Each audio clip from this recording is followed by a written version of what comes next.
বৃহস্পতিবার মাথাভাঙ্গা বিধানসভা ও শীতলকুচি কেন্দ্রের বিজেপি প্রার্থী নিশীথ প্রামাণিক ও সাবিত্রী বর্মন মনোনয়ন দাখিল করেন। এদিন বিজেপির পক্ষ থেকে একটি সুবিশাল শোভাযাত্রা শহর পরিক্রমা করে মাথাভাঙ্গা মহকুমা শাসকের দপ্তরে আসেন এবং সেখানেই তারা মনোনয়নপত্র দাখিল করেন। মাথাভাঙ্গা বিধানসভা কেন্দ্রের বিজেপি প্রার্থী নিশীথ প্রামাণিক বলেন, এত জনসমাগম ও মানুষের মধ্যে উচ্ছ্বাস, তার আশা তিনি এই বিধানসভা কেন্দ্রে জয়লাভ করবেন।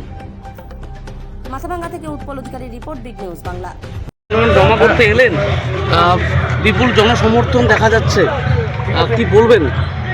দেখুন, এটা আমি সেই সব মানুষের প্রতি কৃতজ্ঞ যারা আজকে নমিনেশন সাবমিটে এসছেন, আশীর্বাদ দিয়েছেন এবং সেই সঙ্গে সঙ্গে মাথাভাঙ্গার আপামর জনসাধারণের কাছে, শুধু নাগরিকবৃন্দের কাছে আমি কৃতজ্ঞ যে তারা যেভাবে সমর্থন জানিয়েছেন, যে অবস্থায় ছিলেন ঘর থেকে বেরিয়ে এসে দুহাত ভরে আশীর্বাদ করেছেন।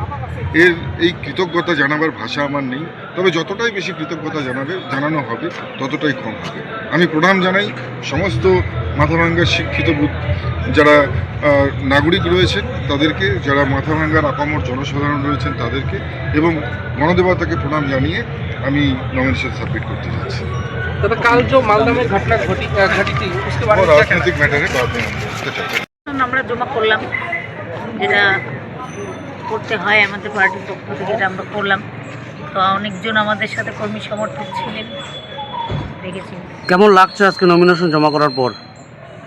দেখুন, কর্মী সমর্থকদের যেভাবে উচ্ছ্বাস উদ্দীপনা দেখলাম তাতে ভালোই লাগছে, কিন্তু বাকিটা আরও ভালো লাগবে আগামী 4 তারিখের পরে।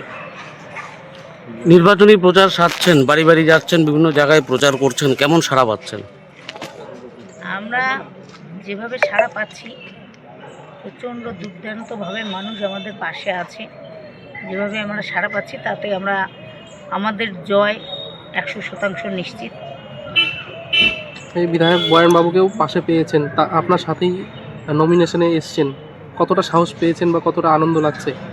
খুব ভালো লেগেছে, খুব আনন্দ লাগছে। আর বরেন্দা আমাদের প্রথম থেকেই ছিল এবং আগামী দিনও বরেন্দা থাকবে।